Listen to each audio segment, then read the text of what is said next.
All right, so it's day 2 of James working on his car. I pulled my air filter, and this is what it looks like. That is pretty bad.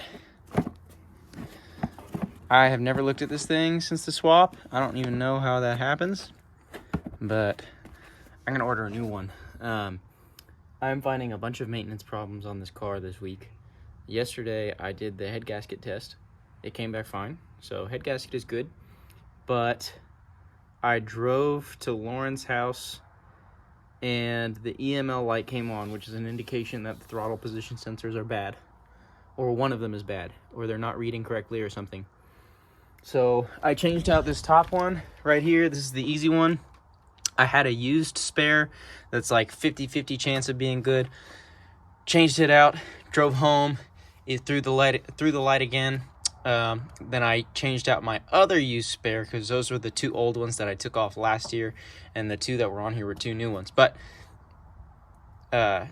just kind of logically, only one of them would have failed at a time. So if I have 2 used spares, chances are one of them's good.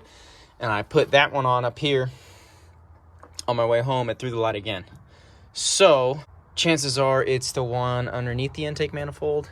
I had the intake manifold off yesterday. I was replacing that CCV hose down there. So maybe I jostled a wire or something. I'm gonna pull it and see if the wires are fine.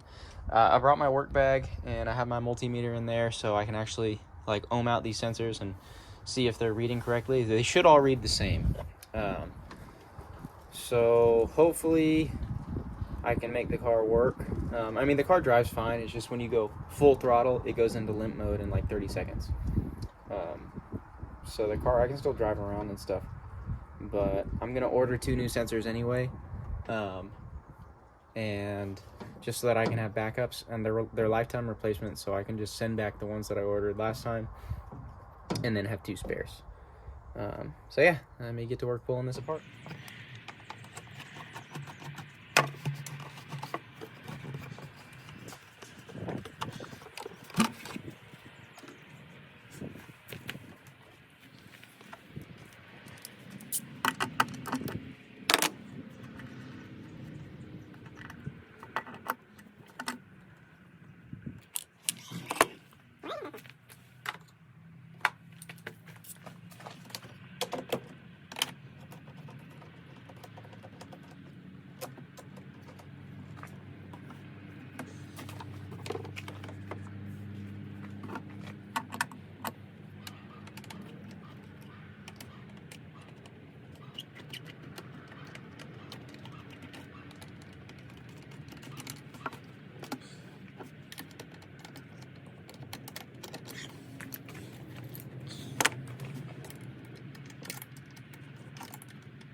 So this is the little hose that I replaced yesterday.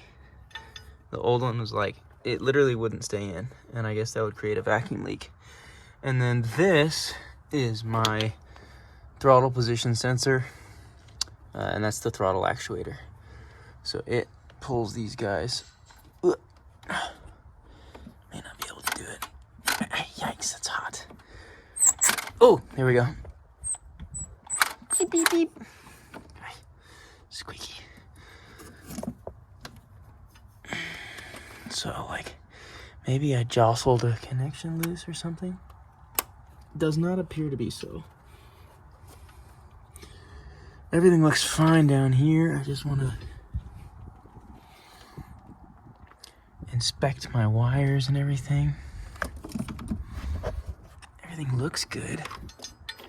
This guy too. Want to make sure, see the jacket is torn here, but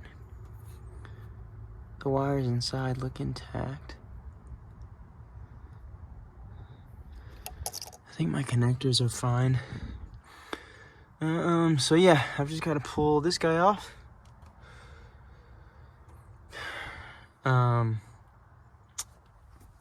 This in here is one of my newer sensors. And I was swapping this guy. This was the one, oh, shoot. Oh. This is the one that was up here originally. So I'm gonna put him back up here because I know he's still probably good, because swapping him out didn't make a difference. And then I'll put, wait. No, he's probably good. So I'm gonna put him down here. Yeah. He was originally up here. I know he's still good. I'm gonna put him down here. And then we'll set that one down there to the side and put, well, we can leave this one here actually. And then if it still doesn't work, we can try another one up here, because it'll just be easy to swap without taking the intake manifold off and everything. And at that point, if that doesn't work, I'm just ordering new ones. I mean, I'm gonna order new ones anyway because I like to have spares. But yeah, that's the plan. That's what I'm gonna do. It could be the throttle pedal too. There's another one of these sensors that sits in there. But that is gonna be my last resort. I'm gonna check it with my meter today. Yeah, I'll check it with my meter, but either way, it's like I'm gonna end up ordering sensors. I leave these screws pretty loose because they're Phillips. I'm not sure if all the cars came with Phillips screws in here. It seems pretty uncommon on a BMW. Especially for a sensor, I would have thought they would use Allen screws. But these are Phillips. And I'm not really strict on these guys, especially when it's in a weird to reach spot like this.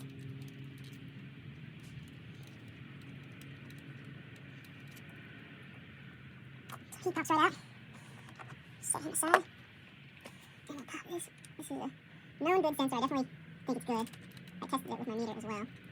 But at this point, I don't have any reason to believe that this sensor is bad. So I'm putting him in a hard to reach spot, so I won't have to take my intake manifold off again.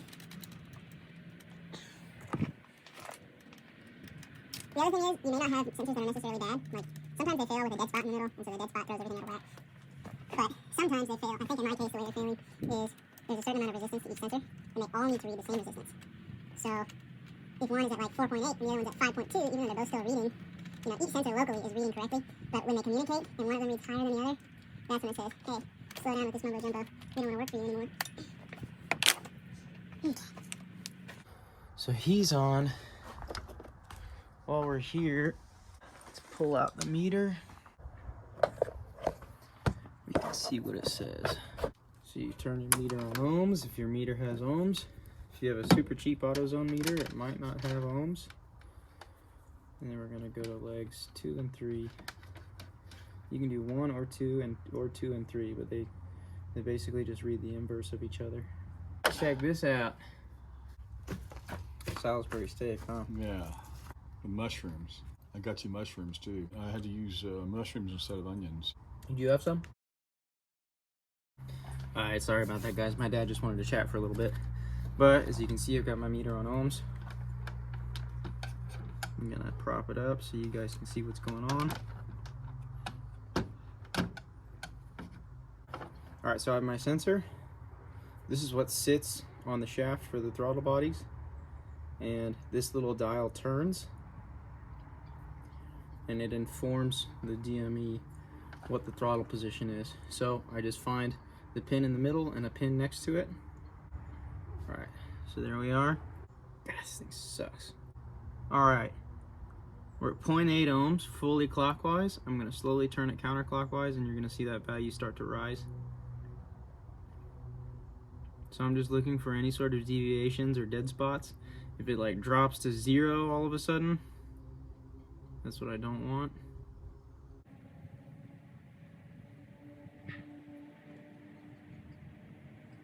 What was that?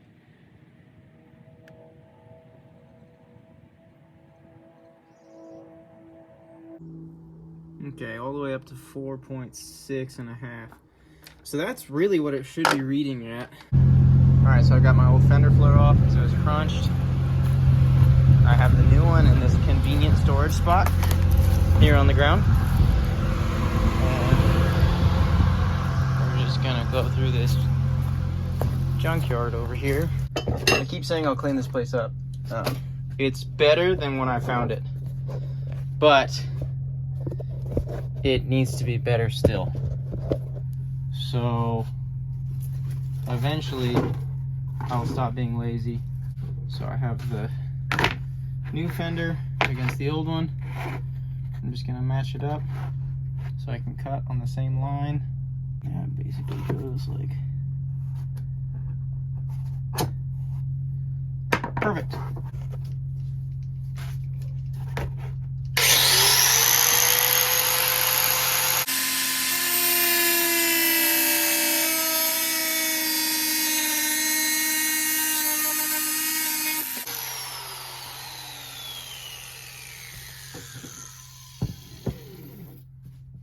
Perfect. New fender flare.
I did not realize how bad that bumper damage was. I'm gonna have to do a zip tie fix.